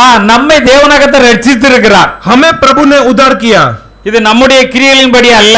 ये हमारा क्रिया के कारण नहीं, நாம் ஆண்டவர் கொண்டு ஏதோ நிறைய கொடுத்து விட்டோம் அதனால ஆண்டவர் நம்மை ரட்சித்து விட்டார் என்று அல்ல. हम प्रभु को बहुत सारा दिए इसलिए प्रभु ने आशीष किया, ऐसा नहीं है। நம்முடைய கிரியையின்படி அவர் நம்மை ரட்சிக்காமல் हमारा क्रिया से उद्धार नहीं किए, அவருடைய தீர்மானம் நம்மை குறித்து நாம் பிறக்க முன்பாக ஒரு தீர்மானம் வைத்திருக்கிறார். हमारे बारे में हम जन्म होने के पहले हमारे लिए एक लक्ष्य है। இந்த உலகத்தில் நாம் பிறப்போம், इस दुनिया में हम जन्म அவர் लेंगे, நம்மை ரட்சிப்பார் தீர்மானம் வைத்திருக்கிறார். वो हमें उद्धार करेंगे करके एक योजना पहले से बना था। ஆதிகாலம் முதலே கிறிஸ்து இயேசுக்குள் அந்த தீர்மானத்தை வைத்திருந்தபடியால் आदि काल में ही मसीह यीशु के अंदर ये योजना था, इसलिए அவர் நம்மை ரட்சித்திருக்கிறார். वो हमें उद्धार किया। பாவத்திலிருந்து ரட்சிக்கப்பட்டிருக்கிறோம். आज पाप से हम उद्धार पाए, ரட்சிக்கப்பட்டிருக்கோமா இல்லையா? उद्धार पाए कि नहीं? ஆனந்தம் பரிசுத்தமா இன்றைக்கு நாம் ஜீவிக்க முடிகிறது. इसलिए हम आज पवित्र से जी सकते हैं, தேவனுடைய பிள்ளைகள் தைரியமாய் ஜீவிக்க முடிகிறது. प्रभु के लोग धैर्य के साथ जी सकते हैं। உலகத்தில் எத்தனை மக்களும் ரட்சிப்புக்குள்ளாக வரவில்லை. इस दुनिया में कई सारे लोग अभी तक उद्धार में நாம் नहीं आए। தேவனுக்கு ஏராளமான நன்றி செலுத்த வேண்டும். हम प्रभु को बहुताई से धन्यवाद देना है, அவருக்கு மகிமை கனத்தை செலுத்த வேண்டும். महिमा आदर देना है, காரணம் அவர் நம்மை ரட்சித்திருக்கிறார். कारण हमें उद्धार किया। கலாத்தியர் 3:13 வாசிக்கலாம். गलातियों 3:13 को पढ़िए। மரத்திலே தூக்கப்பட்ட எவனும் சபிக்கப்பட்டவன் என்று எழுதியிருக்கிறபடி கிறிஸ்து நமக்காக சாபமாகி நியாயப்பிரமாணத்தின் சாபத்திற்கு நம்மை நீங்களாக்கி மீட்டுக் கொண்டார். और गलातियों 3:13 में ऐसा लिखा हुआ है, मसीह ने जो हमारे लिए शापित बना हमें मोल लेकर व्यवस्था के शाप से छुड़ाया, क्योंकि लिखा है जो कोई काट पर लटकाया जाता है वह शापित है। நாம் எல்லாரும் சாபத்துக்குள்ளாக காணப்பட்டோம். हम सारे लोग शापित है। அந்த சாபத்தை கிறிஸ்து நமக்காக ஏற்றுக்கொண்டு சிலுவையிலே தொங்கி அவர் சாபமானார். वो शाप को प्रभु ने हमारे लिए स्वीकार करके उसको क्रूस पर चढ़ाया और हमारा शाप वो ले लिया। அந்த சாபத்திற்கு நம்மை நீங்களாக்கி நம்மை அதிலிருந்து மீட்டு கொண்டார். उस शाप से प्रभु के कारण हम छुटकारा हो गए। பாவத்தை உள்ள சாபம் எல்லாம் நம்மை விட்டு நீங்கி விட்டு அதை இயேசு கிறிஸ்து ஏற்றுக்கொண்டார். पाप के कारण जो शाप आया वो शाप को यीशु ने ग्रहण किया। சாபம் எல்லாம் போய்விட்டால் நிச்சயமாக நமக்கு எல்லா ஆசீர்வாதங்களும் கண்டிப்பாக வரும். यदि शाप चला गया तो हमारे लिए तो सारा आशीष आ जाएगा। வந்திருக்கிறது, आया था, வந்து கொண்டே இருக்கிறது, आ भी रहा है, இன்னும் கண்டிப்பா அந்த ஆசீர்வாதங்கள் வரும். और भी आशीष जरूर आएगा। நம்மை ரட்சித்தபடியால் அவருக்கு நாம் ஏராளமான நன்றிகளை செலுத்த வேண்டும். हम उद्धार पाए इसलिए हम उनको कई सारा धन्यवाद देना है, கனத்தை வல்லமை செலுத்த வேண்டும்.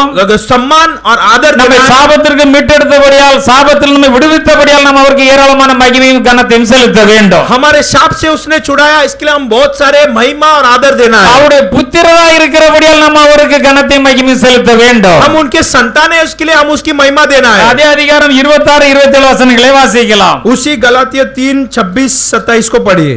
நீங்கள் எல்லாரும் கிறிஸ்து இயேசுவை பற்றும் விசுவாசத்தினால் தேவனுடைய புத்திரராய் இருக்கிறீர்களே.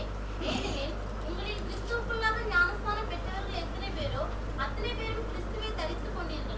அத்தனை பேரும் கிறிஸ்துவை தரித்துக் கொண்டீர்களே. गलातियों 3:26-27 में लिखा है, क्योंकि तुम सब विश्वास के द्वारा मसीह यीशु पर परमेश्वर की संतान हो, और तुम में से जितने भी मसीह में बपतिस्मा लिया है उन्होंने मसीह को पहन लिया है। நீங்களும் கிறிஸ்து இயேசுவுக்குள் அவரை பற்றி விசுவாசத்தினாலே நீங்கள் தேவனுடைய புத்திரராய் இருக்கிறீர்களே. मसीह यीशु के अंदर तुम सारे प्रभु के संतान हो। நீங்க உங்களை யாரும் கேட்ட நீங்க யாருடைய பிள்ளைகள் கேட்ட நீங்க என்ன சொல்லுவீர்கள்? आज अगर कोई पूछे कि आप किसके बच्चे लोग हो, என்ன சொல்லுவீர்கள்? आप लोग क्या कहोगे? என்னது? ஏசப்பா பிள்ளைகள். हम यीशु के संतान है। இல்ல நான் நான் தாராளமா சொல்லலாம் ஏசப்பா பிள்ளை. हम बिंदास बोल सकते हैं मैं यीशु का சர்வ बच्चा हूं। உலகத்தையும் படைத்த ஏசப்பாவுடைய பிள்ளை நான். सर्व दुनिया को बनाने वाले यीशु का बेटा। ஏனெனில் நீங்கள் கிறிஸ்துவுக்குள்ளாக ஞானஸ்நானம் பெற்றிருக்கிறீர்கள். क्योंकि तुम लोग मसीह के अंदर बपतिस्मा लिए हो, அத்தனை பேர் கிறிஸ்துவை தரித்துக் கொண்டீர்களே. मसीह को पहन लिए। ஒரு Dress உடுத்திருக்க மாதிரி அவரை தரித்துக் கொண்டீர்களே. जैसा हमें कपड़ा पहनते हैं वैसे मसीह அவருக்கு को पहन लिए। உங்களை உள்ளே தவிர உங்களை மூடிக்கொண்டார். और प्रभु ने तुमको ऐसे छुपा लिया। ஆனபடி நீங்கள் கிறிஸ்துவர்களானால் अगर तुम मसीह के हो तो நீங்கள் ஆபிரகாம் சந்ததியா இருக்கிறீர்கள். तुम इब्राहिम के संतान हो. வாக்குத்தத்தத்தின்படி நீங்கள் எல்லாத்துக்கும் சுதந்திரராய் இருக்கிறீர்கள். वादा के अनुसार सारे बात में तुम्हारा स्वतंत्रता है. ஆபிரகாமுக்கு கொடுக்கப்பட்ட ஆசீர்வாதம், इब्राहिम को दिया हुआ आशीष ஆவிக்குரிய பிரகாரமாய் சரீர பிரகாரம் எல்லாவற்றிலும் கொடுக்கப்பட்ட அந்த ஆசீர்வாதம் आत्मिक तरीके से और शारीरिक तरीके से सारा आशीष நம்முடைய வாழ்க்கையில் அது அப்படியே பலிக்கும். हमारे जिंदगी में भी वो सफल होगा. கிறிஸ்து இயேசு மூலமாக பலிக்கும் என்று சொல்லப்பட்டுள்ளது. यीशु के कारण सफल होगा. அதை ஏற்றுக்கொண்டு நாமும் ரட்சிக்கப்பட்டிருக்கிறோம். उसे ग्रहण करके हम भी उद्धार पाए. ஆகையால் தேவனாய் கர்த்தர் அதற்காக நாம் கனமும் மகிமையும் நாம் செலுத்த வேண்டும். इसलिए हम प्रभु के सम्मान और आदर देना है. 1 தெசலோனிக்கேயர் 4ஆம் அதிகாரம் 16ஆம் வசனத்திலே पहला தெசलोनिकैयों 4 अध्याय 13 वचन में நம்முடைய தேவனாய் கர்த்தர் ஆரவாரத்தோடு வருவார். हमारा प्रभु सिंगार के साथ आएंगे. எப்படி வருவார்? कैसे आएंगे? இப்ப எல்லாரும் நம்ம எது காத்துக்கிட்டு இருக்கோம்? நம்முடைய ஆண்டவர் हम ठहरे हुए अभी என்ன செய்வார்? हमारा प्रभु क्या करेगा? வருவார். இரண்டாவது வருவாரா வரமாட்டாரா? दूसरी बार आने वाला है कि नहीं? நீ ஆண்டவர் எதிர்பார்க்கலாம் சுவாந்தமே இப்படி தலையாட்டி இருந்தா உற்சாகமா நிமிர்ந்துருங்க. और तुम लोग सर ऐसा मत करो. ஆண்டவர் வருக இப்போ வந்தாலும் நம்ம வந்து மேகத்து மேல பறந்து போகணும். प्रभु अब भी आएंगे तो भी बादल में उड़कर जाना है. வரும்போது ஆரவாரத்தோடும் आएंगे तो एकदम आवाज के साथ பிரதான தூதனுடைய சத்தத்தோடும் और प्रधान दूत की आवाज के தேவ साथ எக்கால் கொஞ்சம் நினைச்ச தேவ எக்காலத்தோடும் और स्वर्गीय सिंहासन से एक फूंक की அவர் அப்படியே जाएगी வருவார். और आएंगे. நம்மளை போல விசுவாசித்து வயது சென்றவர்கள் மரித்தவர்கள் முதலாவது எழுந்திருப்பார்கள். हमारे जैसा जो मरण पाए मसीह के अंदर पहला वो लोग उठेंगे. பின்பு அவரை எதிர்கொண்டு போக மேகங்கள் மேல போவோமா? உடனே அப்படியே எடுத்துக்கொள்ளப்பட்டு மேகங்கள் மேல் போவோமா? तो हम भी वैसे तुरंत बादल की तरफ उठाए जाएंगे. கொஞ்சம் நினைச்சு பாருங்க. जरा सोच कर देखो. இப்படிப்பட்ட ஆசீர்வாதத்தை ஆண்டவர் நமக்கு வைத்திருக்கிறார். ऐसे आशीष को प्रभु ने हमारे இந்த लिए உலகம் நமக்கு டெம்பரரியா தான் கொடுக்கப்பட்டிருக்கிறது. ये दुनिया जो है टेम्पररी है. நித்திய நித்தியமா பெர்மனண்டா நம்ம அங்கே தான் அவரோட இருக்க போகிறோம். लेकिन अनंत काल के लिए हम स्वर्ग में रहने वाले हैं. அதை நாம் எண்ணி எண்ணி நம்முடைய ஆண்டவருக்கு நன்றி செலுத்த வேண்டும். उसे सोच सोच कर धन्यवाद देना है. தேவனாக்கத்தை அழைத்தார், சும்மா விட்டுருவார், நம்மளை ஆசீர்வதிக்க விடவே மாட்டார். प्रभु हमें बुलाएंगे ऐसे ही नहीं छोड़ेंगे. உபாகமம் 4ஆம் அதிகாரம் 7ஆம் வசனத்தை வாசிக்கலாம். व्यवस्था वरण 4 अध्याय 7 वचन. நம்முடைய தேவனாய கர்த்தரை நாம் தொழுது கொள்ளுகிற போதெல்லாம் அவர் நமக்கு சமீபமாய் இருக்கிறது போல தேவனை இவ்வளவு சமீபமாய் பெற்றிருக்கிற வேற பெரிய ஜாதி எது?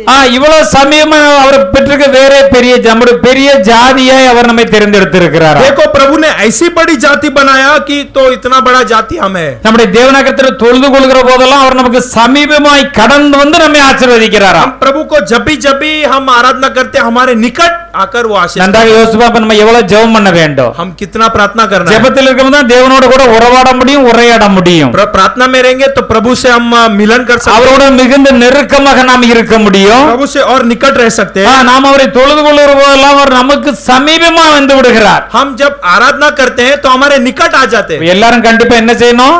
सब लोग क्या करना है? குடும்ப ஜெபம் செய்யணும், தனி ஜெபம் செய்யணும். पारिवारिक प्रार्थना भी करना है और पर्सनल प्रेयर. ஆண்டவரோட நெருங்கி இருக்கணும். प्रभु से निकट रहना है. ஒரு நண்பர்கிட்ட சொல்றோமே எல்லா காரியத்தையும் ஆண்டவரத்திலே சொல்ல வேண்டும். जैसे एक मित्र को हम सारे बातें बताते हैं ऐसे प्रभु को बताना है. அத்தனை காரியத்தை கேட்டு ஆண்டவர் நமக்கு நன்மை செய்கிறார். वो कार्य सुनकर प्रभु भलाई करेगा. ஆனபடினால் இவ்வளவு பெரிய ஒரு அவர் இத்தனை சமயமா பெற்றிருக்க வேற பெரிய ஜாதி அது என்று சொல்லி இருக்கிறார். तो हम ऐसे भाग्यवान जाति है करके प्रभु कहता है. அப்ப நாம் நினைச்ச இந்த உலகத்திலே பெரிய ஜாதி யாரு? इस दुनिया में सबसे बड़ा जाति कौन सा? யாரு? நாம தான். உலகத்திலே உயர்ந்த ஜாதி யாரு? इस दुनिया में सबसे ऊंचा जाति कौन सा நம்ம है? காட்டிலும் உயர்ந்த ஜாதி உலகத்துல யாருமே கிடையாது. हमारे से बड़ा जाति इस दुनिया में कोई. ராஜாதி ராஜாவுடைய பிள்ளைகள் நாம். राजाओं के राजा के கர்த்தாதி संतान. கர்த்தருடைய பிள்ளைகள் நாம். प्रभु के संतान. ஹalleluya. हालेलुया. அப்ப அவருக்கு எவ்வளவு நாம் நன்றிகளை எடுக்கணும், எவ்வளவு துதிகளை எடுக்க வேண்டும். तो हम कितना धन्यवाद देना है और स्तुति देना है. உபாகமம் 6ஆம் அதிகாரம் 11ஆம் 12ஆம் வசனங்களிலே व्यवस्था वरण 6वां अध्याय 13-14 में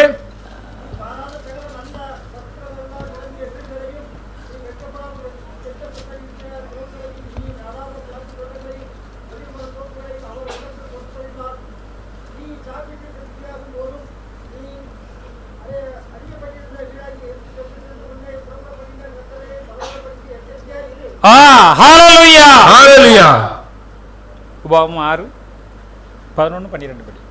व्यवस्था वरण 6-11-12 में अच्छा ऐसा लिखा हुआ है, और अच्छे अच्छे पदार्थों से भरे हुए घर जो तूने नहीं भरे, और खुदे हुए कुएं और तूने नहीं खोदे, और दाख की बारियां और जैतून के वृक्ष और तूने नहीं लगाए, ये सारे वस्तुएं जब वे है तो तुझे खाके तृप्त हो. அப்ப ஆண்டவர் நமக்கு என்ன சொல்லி இருக்கிறார்? तो प्रभु ने हमें क्या कहा है? நன்றாக மனதிலே பதித்து வைத்துக் கொள்ள வேண்டும். मन में अच्छे से स्मरण இந்த कर வீட்டுல लो। போய் படித்து இந்த மாதிரி மாற்றும் என்று ஆண்டவர் சொல்லி ஜெபம் பண்ணணும், அப்பதான் வரும்.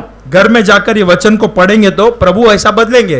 தேவனாகத்தார் ஆணையிட்டு கொடுத்த தேசத்திலே प्रभु ने वादा किया हुआ देश, அவர் சத்தியம் பண்ணி கொடுத்துரு, உங்களை ஆசீர்வதிப்பேன்னு சத்தியம் பண்ணி கொடுத்திருக்கிறார். प्रभु ने आशीष करेंगे करके कसम खा है। நம்ம இந்த தேசத்திலே இந்த ஆலயத்திலே பிரவேசிக்க பண்ணி இருக்கிறார். इस देश में इस भवन में प्रवेश करने के लिए अनुग्रह किया। அவர் கொடுத்த வாக்குத்தத்தம், நீ கட்டாத வசதியான பெரிய பட்டணங்களையோ, और तू नहीं बांधा वो बड़े बड़े घर, நீ வீட்டுல நிரப்பி வைக்காத சகல நல்ல வஸ்துகளாலும், घर में जो तूने नहीं भरा हुआ वस्तुओं, அப்படி நிரம்பிய வீடுகளையும். ऐसे भरा हुआ घर। இதை கேட்டோன்னு உங்களுக்கு எல்லாம் இப்படிதான் பிரசங்கம் பண்ணுவாங்க, இதெல்லாம் வருமான்னு நீங்க நினைக்கிறீங்க இல்லையா? आप सोचते हैं कि ये सब सारे संदेश में बोल रहे हैं, அப்படி நினைக்க கூடாது. ऐसा नहीं सोचना है। ஆண்டவர் தருவார். प्रभु देंगे। இது முன்னால ஒரு ஆலயத்திலும் ஜெபம் பண்ணும் போதெல்லாம் சொல்லுவேன் இல்லையா, கார் வரும், என் கார்ல இறங்க போவாங்க சொல்லுவீங்கன்னு சொன்னேன். मैं पहला जो पुराना चर्च में था मैं बोलता था कार आएगा सबके पास। அப்ப உங்களுக்கு சிரிப்பா தான் இருந்திருக்கும், இந்த ஐயாக்கார வேலையில ஏதாவது பிரசங்கம் பண்ணுவார்னு சொல்லி இருக்கலாம். तब आप लोग बोले रहेंगे अय्या जी क्या कुछ भी बोल रहे हैं, हंसे रहेंगे। அல்ல நேரம் வந்தது பாருங்க, காரும் அப்படி சவர்களுக்கு வந்தது, யாங்கர்ல இன்னைக்கு வாங்கியா அல்ல யாங்கர்ல வாங்கியான்னு சொன்னாங்க. எனக்கே கொஞ்சம் ஆச்சரியமா தான் இருந்தது. लेकिन देखो समय आए, भाई लोग आज बोलते हैं कि मेरे कार में आओ, मुझे थोड़ा अच्छा लगता है। அப்ப வேதத்தில் எழுதப்பட்ட ஒரு வசனமும் தரையிலே விழுந்து போகாது என்று எழுதப்பட்டுள்ளது. ये वचन जो है एक भी वचन जमीन में नहीं गिरेगा। எங்க நாம தேவனுக்கு கீழ்ப்படிகிறதில்லை, हम प्रभु के अधीन नहीं मानते, அவருடைய வார்த்தையை வாசிக்கிறதில்லை, उसके वचन नहीं पढ़ते, நமக்கு ஆண்டவர் என்ன ஆசீர்வாதம் வைத்திருக்கிற கண்ணை திறந்து பார்ப்பதில்லை, हमारे लिए क्या आशीष रखा है आंख खोलकर देखते भी नहीं। எனக்கு நீர் பத்திரத்தில் எழுதி கொடுத்திருக்கிற பைபிள்ல எழுதி கொடுத்த இது எனக்கு தாரும் நாம் கேட்பதில்லை. आपने मुझे वचन में बाइबल में लिखा है मुझे दो करके मांगा भी नहीं, நமக்கு எப்படி கிடைக்கும்? तो फिर कैसा मिलेगा? நம்முடைய தகப்பனார் தான் ஒரு பெரிய செழிப்பான தோட்டத்தை வைத்து விட்டு போய்விட்டார் என்று வைத்துக் கொள்ளுவோம். मान लीजिए अपना एक पिताजी एक बड़ा जायदाद को कमाकर मर गया, நாம் எங்க வெளிநாட்டுல இருந்தோம் என்று வைத்துக் கொள்வோமே, हम मान लो दूसरे गांव में या बाहर गांव में थे, நான் ஊருக்கு வந்த பிறகு அந்த தோட்டம் நமக்கு தான் என்று தெரிந்திருக்க வேண்டும். हम गांव में आएंगे तो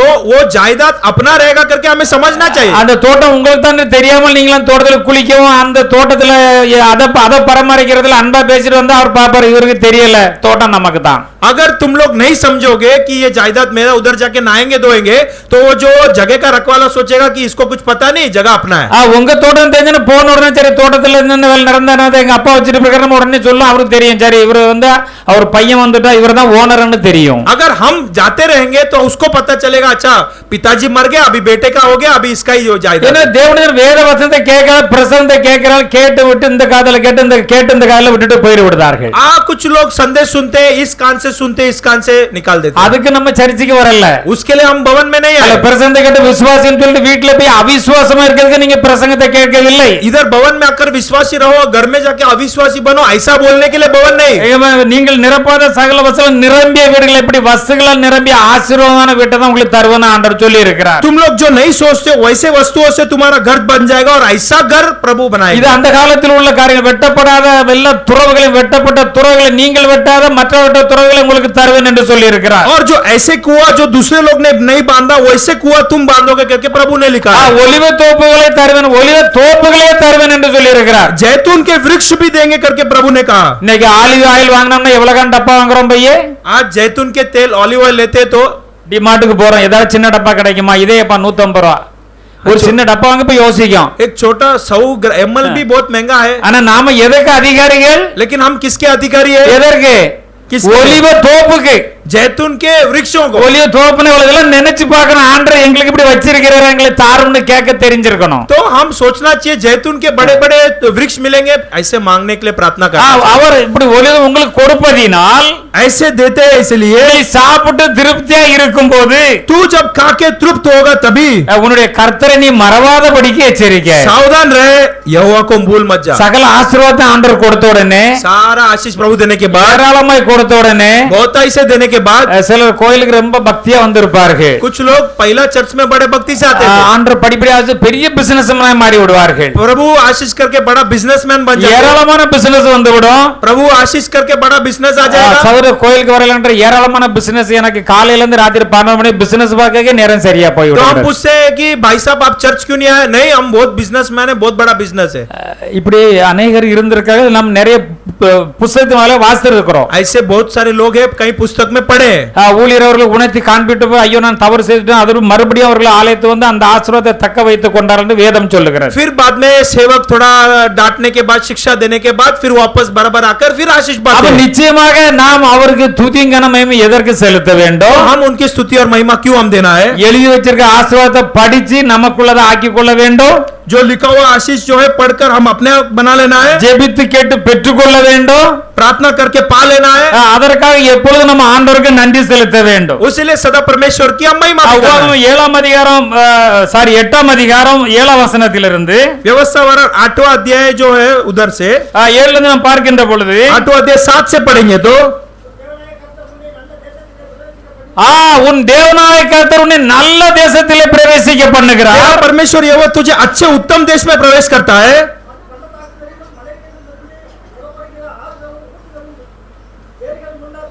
அந்த தேசத்தை பாருங்க, அது பள்ளத்தாக்கு உள்ள தேசம், அது மலைகள் உள்ள தேசம், அது மலைகளின் பள்ளதன் புறப்பட ஆறுகள் உள்ள தேசம், ஊற்றுகள் உள்ள தேசம், ஏரிகள் உள்ள தேசம் என்று சொல்லப்பட்டுள்ளது. और वो देश कैसा होगा कि वहां पर जल की नदियां, तराइयां, पहाड़ों से निकलने वाले गहरे सोतों का देश। அடுத்த வருஷம் வாசிக்கலாம்.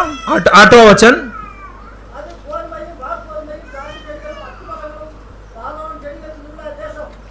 அது வந்து கோதுமையை நமக்கு தரக்கூடிய தேசம், வார்கோதுமை தரக்கூடிய தேசம். और वहां पर गेहूं के देश और दाख लताओं भी होगी। திராட்சை செடிகளும் அத்தி மரங்களும் மாதுளம் செடிகளும் உள்ள தேசம். अंजीरों और अनार का देश। அது ஒலிவ மரங்களும் எண்ணெயும் தேனும் உள்ள தேசம். और वो तेल वाला जैतून और मध भरा हुआ। ஹalleluya, हालेलुया। அருமையான தேவன், இது யாருக்காக எழுதப்பட்டிருக்கிறது? प्रिय लोगों, ये किसके लिए लिखा है? யாருக்கா ஆண்டவர் கொடுத்த இந்த தேசம் எல்லாம் நம்முடைய ஜனங்கள் முன்னோர்களுக்காக ஆண்டவர் கொடுத்தார். ये देश अपने मूल पिताओं को प्रभु ने दिया। அது தாழ்ச்சி இல்லாமல் அப்பம் புசிக்கத்தக்கதோ, वो पेट भरकर और उत्तम देश, ஒன்றும் குறைபடாததுமான தேசம். एक भी कमी के बिना हुआ देश। அந்த கல்லுகள் எல்லாம் இரும்புகளாக இருக்குமா? तो जो पत्थर जो है लोहे के समान, செம்பு வெட்டி எடுக்கத்தக்கதாக மலைகள், அது பூரா மலையுமே செம்புவா தான் இருக்குமா? और बड़ा जो पर्वती पूरा कॉपर का हो அப்ப जाता है। ஆண்டவர் நமக்கு ஆசீர்வாதத்தை தரும்போது சகல விதத்திலும் ஏராளமும் தாராளமாய் தருவார். तो प्रभु आशीष करेंगे तो बहुताई से आशीष देंगे। இவளெல்லாம் ஆண்டவர் நமக்கு தந்த பொழுது इतना आशीष प्रभु देने के நீ बाद புசித்து திருப்தி அடைந்திருக்கையில் तू जब तृप्त होगा खाकर, உன் தேவனாய கர்த்தர் கொடுத்த அந்த நல்ல தேசத்தை அவரை ஸ்தோத்திரிக்க तू கடவாய். सावधान रहे कि परमेश्वर ने जो देश दिया उस देश का। ஹalleluya. हालेलुया। அப்ப ஆண்டவர் நிச்சயமா தர, இதெல்லாம் நமக்கு எழுதி வச்சு நமக்கு தெரிஞ்சா தான் ஆண்டவர்ட்ட கேட்க முடியும். तो ये सब लिखा हुआ है, तो ये मानेगा तब हम प्रभु से मांग सकते இப்படி हैं। முன்னோர்களுக்கு எல்லாம் நீர் இப்படி கொடுத்திருக்கிறீரே ஆண்டவரே, हे प्रभु, अपने मूल पिता को आपने ऐसा दिया, எங்களை நீர் ஆசீர்வதியும். हमें भी आशीष करो। அத சொப்பனம் பார்க்கணும். சொப்பனம்னா கண்ணை திறந்துகிட்டே பார்க்கணும். स्वप्न देखना चाहिए आंख खोल के। ஆண்டவர் எழுதி இருக்கிறார். प्रभु ने लिखा है, இப்படி ஆசை எனக்கு வரும்போது நான் எப்படி இருப்பேன், ऐसा आशीष मुझे आएगा तो मैं कैसा அதற்கு रहूंगा। ஆண்டவர் நன்றி செலுத்த வேண்டும். उसके लिए प्रभु को धन्यवाद देना கேட்டு है। நிறைவாய் பெற்றுக்கொள்ள வேண்டும். पूछकर बहुताई से ஒரு पाना है। குறை உங்களுக்கு இராது என்று ஆண்டவர் சொல்லுகிறார். एक भी कमी नहीं होगा करके प्रभु ने कहा। அப்போ 32ஆம் அதிகாரம் व्यवस्था वरण 32 अध्याय 13 14 வசனங்களை வாசிக்கலாம். 13-14 को पढ़िए। பூமியில் உள்ள உயர்ந்த ஸ்தானங்களின் மேல் அவனை ஏறி வர பண்ணினார். பூமியில் உள்ள உயர்ந்த ஸ்தானங்களில் அவனை ஏறி வர பண்ணினார். पृथ्वी के ऊंचे स्थानों पर प्रवेश कराया। வயலில் விளையும் பலனை அவனுக்கு புசிக்க கொடுத்தார். வயலில் விளையும் பலனை அவனுக்கு புசிக்க கொடுத்தார். खेतों की उपज को खिलाया। கண்மலையில் உள்ள தேனையும் கண்மையில் உள்ள தேனை அவனுக்கு புசிக்க கொடுத்தார். चट्टान के मध को दिया। கற்பாறையிலிருந்து வடியும் எண்ணெயும் அவன் உண்ணும்படி செய்தார். கற்பாரிலிருந்து வடியும் எண்ணெயும் அது பாருங்க, அப்படியே அந்த கற்பாரிலிருந்து சும்மா 6 மாய் வடியும் எண்ணெய் இல்லையா? देखो वो जो चट्टान से ऐसा तेल जो है அவனுக்கு உண்ணும்படி செய்தார். वो तेल को भी प्रभु ने दिया। அடுத்தபடியா பசுவின் வெண்ணெயையும் பசுவின் வெண்ணெயை அவனுக்கு சாப்பிட கொடுத்தார். गाय का दही को दिया। ஆட்டின் பாலையும் ஆட்டின் பாலை அவனுக்கு கொடுத்தார். भेड़ बकरियों का दूध को दिया। பாசானில் மேயும் ஆட்டுக்குட்டிகள், ஆட்டுக்கடாக்கள், வெள்ளாட்டுக்கடாக்கள் இவைகளுடைய கொழுப்பையும். இத பொதுவா சொல்ல என்றால் அந்த மலையில மேற்கூட ரொம்ப கொழுப்பான, ரொம்ப சத்தான, ரொம்ப புஷ்டியான ஆட்டு இறைச்சியே கொழுப்பெல்லாம் கொடுத்தார். और मेमनों की चर्बी, बकरे की बाशान की जाति के जो मटन को प्रभु ने दिया। சுத்தமான திராட்சை ரசத்தையும் கொடுத்தார். और शुद्ध दाख मधु को भी प्रभु எல்லாம் ने दिया। முன்னோர்களுக்கு ஆண்டவர் கொடுத்தார். ये प्रभु पहले लोगों को दिया। ஆபிரகாம் கொடுக்கப்பட்ட ஆசீர்வாதத்துல லைனா வருகிறது. इब्राहिम का आशीष देखो लाइन से आती அப்ப है। நாம தேவனுடைய பிள்ளைகள். हम प्रभु के संतान, இப்போ போய் போமகிரனட் அதாவது டாலிம் அதானே மாதுளம்பழம் अभी जो है अनार हम मांगते हैं, இப்ப நம்ம போய் பழத்தை கேட்டு பழத்தை வாங்குறோமா வேண்டான்னு வச்சுட்டு வரோமா अब हम अनार लेते हैं कि ऐसे रख के आते हैं? பாருங்க இவ்வளவு காலம் பழத்தை வந்து 30 ரூபாங்க நம்ம வாங்குவோமா एक अनार का कीमत लगभग 30 रुपया हो गया। சீசன் இல்ல இவ்வளவு காலம் பழத்தை ஆண்டவர் நமக்கு பெரிய தோட்டத்தை வந்து நீ மாதுளம்பழமா சாப்பிடுங்கன்னு சொல்றார் प्रभु ने कहा कि अनार का जो बड़ा खेत तुझे दूंगा। இதுக்கு அர்த்தம் என்ன इसका अगला ஆண்டவர் इसका கையின் क्या? பிரயாசத்தை ஆசீர்வதிப்பார் अर्थ यह है कि अपने हाथों का प्रयास को आशीष करेंगे। பேங்க்ல ஒரு அக்கவுண்ட்ல பல அக்கவுண்ட் இருக்கும் बैंक में कई अकाउंट होगी, இப்ப நமக்கு ஆசீர்வாதம் ஏராளமா இருக்கும் हमारे लिए आशीष होगी। எதை நினைக்கிறோமோ அதை வாங்கி நாம் சாப்பிட முடியும் जो हम सोचेंगे वो लेकर खा நாம் सकते हैं। தேவனுடைய பிள்ளைகள் हम प्रभु के அந்த संतान, விசுவாசம் நமக்கு வேண்டும் वो विश्वास हमारे पास होना விசுவாசத்தை चाहिए। பேச வேண்டும் विश्वास बोलना है, அவிசுவாசம் பேசக்கூடாது अविश्वासी बात नहीं करना है। இதெல்லாம் நமக்கு கிடைக்குமா என்று சொன்னால் கண்டிப்பா கிடைக்காது ये सब मिलेगा क्या, ऐसा नहीं सोचना है। ஆண்டவர் தருவார் என்று சொன்னால் கண்டிப்பாக தருவார் प्रभु देंगे करके सोचो, जरूर मिलेगा। அந்த அந்த அந்த வாசல் காக்கிறவன் அப்படித்தானே சொன்னான் இல்லையா வாசல் காக்கிறவன் और जो संभालने वाले लोग भी ऐसी बोलते हैं। வாட்ச்மேன் என்று வைத்துக் கொள்வோமே वॉचमैन मान लो, நாளை இந்நேரத்திலே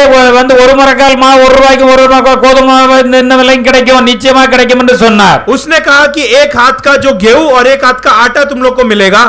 அவன் என்ன சொன்னான்னா வானத்திலிருந்து திறந்தாலும் இப்படி இது நடக்குமா என்று சொல்லி கேட்டான் उन्होंने पूरा आकाश से भी खुलेगा तो ये मिलेगा क्या? அப்பொழுதே அவர் சொன்னார் நாளைக்கு இது கண்டிப்பா நடக்கும் கண்ணால பாப்ப நீ சாப்பிட மாட்ட போ तब प्रभु ने कहा कि जरूर होगा, सिर्फ तू नहीं खा पाएगा, ஏனெனில் அது விசுவாசிக்கவில்லை क्योंकि वो विश्वास नहीं किया। யார் யார் விசுவாசிக்கவில்லையோ பெற்றுக்கொள்ளவே முடியாது जो विश्वास नहीं करते हैं नहीं मिलेगा, யார் யார் விசுவாசிகளோ அதே போல அடுத்த நாள் பெற்றுக்கொண்டார் जो विश्वास करेंगे अगला दिन पा लिया। ஆனபடியினால பாருங்கள் எத்தனை ஆசீர்வாதத்தை நாம் வாசித்து பார்த்தோம் कितना आशीषों को हम पढ़कर, இவைகள் நமக்கு தான் கொடுக்கப்பட்டிருக்கிறது ये सारा हमारे लिए दिया गया है। ஏசாயா 43 அதிகாரம் 1-2 வசனங்களிலே ये शायद 43 पहला दूसरा में, என் பிள்ளைகளை நீங்கள் பயப்படாதிருங்கள் मेरे संतान तुम मत நீங்கள் डरो, என்னுடையவர்கள் என்று ஆண்டவர் சொல்லுகிறார் तुम मेरे होकर के प्रभु ने அப்ப कहा। ஆண்டவருக்கு நன்றி செலுத்த வேண்டும் प्रभु को धन्यवाद देना அங்கே है। என்ன எழுதப்பட்டுள்ளது वहां पर क्या लिखा हुआ நீ है? தண்ணீரை கடக்கும்போது நான் உன்னோடு கூட இருப்பேன் तू पानी को पार करेगा, मैं तेरे साथ நீ हूं। ஆறுகளை கடக்கும்போது அது உண்மையில் புரளுவது இல்லை नदियों को तू पार करेगा तो वो तुझे प्रवेश நீ नहीं कर அக்கினியில் पाएगा। நடக்கும்போது நீ வேகாதிருப்பாய் तू आग में चलेगा तो आग तुझे कुछ नहीं करेगा, அக்கினி உண்மையில் பற்றாது என்று அவர் சொல்லி இருக்கிறார் और आग से तू न जल जाएगा। அப்ப எவ்வளவு பெரிய வாக்குத்தத்தங்களை கொடுத்திருக்கிறார் कितना बड़ा आशीष को प्रभु ने दिया உண்மையிலே है। அக்கினி என்றால் ஆறு என்றால் இதெல்லாம் வந்து அப்படியே இல்ல இப்படிப்பட்ட சோதனைகள் உங்களுக்கு வந்தாலும் सचमुच का पानी, सचमुच का आग ऐसा नहीं, इस हाँ। प्रकार का परेशानी आएगा तो பெரிய ஆறுக்கு தண்ணீர் அல்ல பெரிய குளம் கடக்க வேண்டும் என்றாலும் அது உங்கள் மேல் ஒன்றுமே பொருளாது बड़े नदी को पार करना है तो वो नदी तुम्हारे ऊपर प्रबल நீ தண்ணீரை கடமை உன்னோட கூட உன்னை தூக்கி கொண்டே போய் விடுவேன் पानी को तू पार करेगा तो तुझे प्रभु उठा कर வாழ்க்கையில் चलाएगा। இப்படி ஒரு பிரச்சனை வரும்போது உன்னை தூக்கி கொண்டு போய் அந்த பிரச்சனைக்கு அடுத்த பக்கத்துல விட்டு விடுவேன் तेरे जिंदगी में परेशानी आएगा तो प्रभु तुझे उसमें से उठाकर ஆறு लेके புரண்டு जाएगा। வரும்போது ஆறு கடந்து போய் உன்மேல் பொருளாது நான் உன்னை என் கையில தாங்கி கொண்டே போவேன் जब नदी को तू पार करेगा तो नदी तेरे ऊपर उछलेगा नहीं, तू मैं तुझे उठाकर उस पार लेके जाऊंगा। அக்கினியில விழுந்தால் வெந்து விடும் அப்படிப்பட்ட சோதனை வந்தாலும் நான் அதற்கு முன்பாக அந்த சோதனை மத்தியிலிருந்து உன்னை நான் और பாதுகாப்பேன் अग्नि आग के समान तेरी जिंदगी में परेशानी आएगा तो उस आग में से प्रभु तुझे उठाकर लेके எவ்வளவு जाएगा। பெரிய வந்து அவர் நமக்கு வந்து அந்த வாக்குத்தத்தங்களை கொடுத்திருக்கிறார் कितने बड़े बड़े वादाओं को प्रभु ने हमारे लिए दिया है, ஆனபடியால் நாம் ஆசீர்வதிக்கப்பட்ட தேவனுடைய ஜனம் इसलिए हम आशीष पाए प्रभु के எபிரேயர் जनता। 12 அதிகாரம் 2 வசனத்தை வாசிக்கலாம் इब्रानियों 12:2 को पढ़िए। அவர் நமக்கு முன் வைத்திருந்த அவர் தமக்கு முன் வைத்திருந்த சந்தோஷத்தை சந்தோஷத்தின் பொருட்டு அவமானத்தை எண்ணாமல் அவமானத்தை எண்ணாமல் சிலுவையை சிலுவையை சகித்து சகித்து தேவனுடைய சிங்காசனத்தின் வலது பார்சத்தில் வீற்றிருக்கிறார் और विश्वास के कर्ता और सिद्ध करने वाले यीशु को ताकते रहे, जिसने उस आनंद के लिए जो उसके आगे धरा था लज्जा की कुछ चिंता न करते हुए क्रूस को दुख सहा। ஆண்டவர் அவருக்கு முன்னால் வைத்திருந்த ஒரு பெரிய ஆசீர்வாதத்தை அவர் மனக்கண்ணால் பார்த்தார் प्रभु ने उनके लिए जो आशीष रखा अपने मन के आंखों से அந்த சந்தோஷத்தை பார்த்தார் उस खुशी को देखा। பிதா எதற்காக அனுப்பினார் அதை நான் செய்து முடிக்கின்ற பொழுது எவ்வளவு பெரிய ஆசீர்வாதம் எனக்கு வரும் என்று பார்த்தார் पिता मुझे देखा है लेकिन बाद में कितना बड़ा आशीष आने वाला है अपने मन के आंखों से இப்ப देखा। நமக்கு முன்பாக எவ்வளவு பெரிய ஆசீர்வாதம் இருக்கிறது என்பதை காண்பிப்பதற்குத்தான் ஊழியக்காரர்களை வைத்திருக்கிறார் हमारे सामने क्या आशीष रखा है उसे बताने के लिए सेवक लोग को रखा அப்ப है। இத்தனை ஆசீர்வாதம் உங்களுக்கு இருக்கிறது என்று வேதத்திலிருந்து எடுத்து நாங்கள் உங்களுக்கு பிரசங்கித்திருக்கிறோம் इतना सारा आशीष है करके हम लोग ने अभी आपको संदेश दिया। அவ்வளவு பெரிய சந்தோஷம் சம்பதியால் அவர் அவமானத்தை எண்ணவில்லை.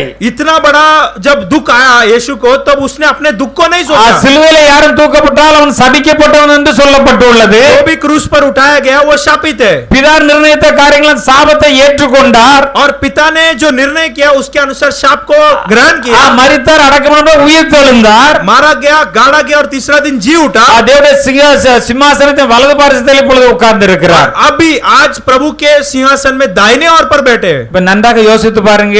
अच्छे से सोच कर देखो, இந்த உலகத்தில் இருக்கின்ற பொழுது இந்த உலகம் அத்தனை ஆசீர்வாதங்கள் நமக்கு கிடைக்கும். इस दुनिया में जब तक है दुनिया के सारे आशीष हमें मिलेंगे, ஒரு குறையும் வராது.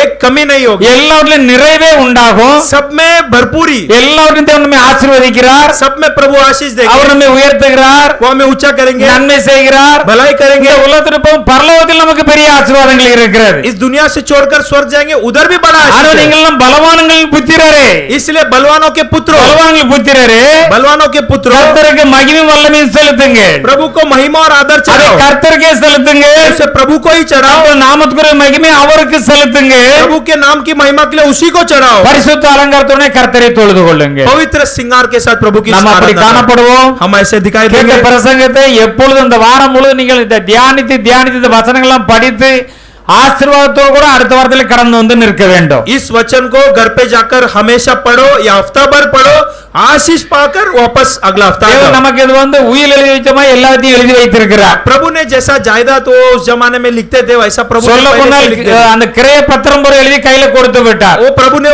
एग्रीमेंट लेटर के समान लिख दिया है। எத்தனை எத்தனை சொத்து இருக்கு எழுதி கையில கொடுத்திருக்கிற. இதை நம்ம மூடி வச்சுட்டு தூங்கணும்னா ये एग्रीमेंट को अगर हम बंद करके कितना जायदाद है लिखकर रखा, इसे बंद के सोएंगे तो எத்தனை கம்பெனி நமக்கு இருக்கு, எத்தனை ஃபேக்டரி நமக்கு, எத்தனை ஆசிரியர் நமக்கு தெரியாம இருந்தா ஒன்றும் இல்லாம சும்மா இருக்க வேண்டியதுதான். कितना फैक्ट्री कितना कंपनी अपने नाम पे हमें मालूम नहीं पड़ेगा, चुपचाप रहना पड़ेगा। ஏராளமான ஆசீர்வாதங்களை எழுதி வைத்திருக்க. இதை நாம் படித்து கண்ணை திறந்து பார்த்து அதை விசுவாசித்தோமானால் बहुत सारा आशीष इस पर लिखा हुआ है, इसे रोज पढ़कर ध्यान करेंगे तो நம்ம ஆவிக்கிற வாழ்க்கையில சரீரமா ஆசீர்வதிக்கப்பட்டு உயர்த்தப்படுவோம். आत्मिक तौर से शारीरिक तौर से आशीष करके ऊंचा होंगे। அவருடைய வருகைக்கு ஆயத்தமா இருப்போம்.